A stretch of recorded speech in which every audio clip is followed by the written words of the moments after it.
What the scariest true story you know? My brother was a police officer. He had a call to check on the welfare of a mother who had not showed up for work.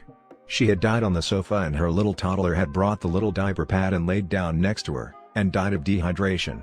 The little kid had opened the lower cabinets and drawers in the kitchen looking for food. He still cries about it. And he's not the crying kind. The story that inspired Candyman is pretty creepy. A woman in a Chicago apartment was murdered by some drug dealer who lived next door. How did he get into her apartment? Through a hole behind her bathroom cabinet/mirror. My maternal grandfather, in the days before hot water on tap, put a big pot on to boil before leaving for work for his wife and kids to bathe with. The pot boiled over and extinguished the flame, and he returned to find them dead of carbon monoxide poisoning.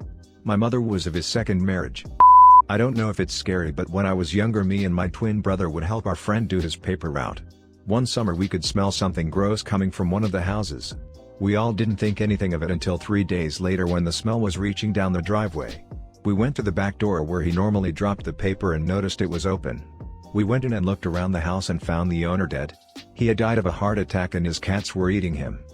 A guy in a sinking ship found an oxygen bubble and only drank a sip of Diet Coke every 7 hours. He was rescued after 60 hours after being under constant danger from drowning and even sharks.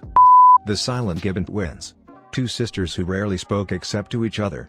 They were sent to separate boarding schools to get them to talk to other people but entered severe catatonia. They were eventually hospitalized and made a pact that if one of them died, the other must speak and live a normal life.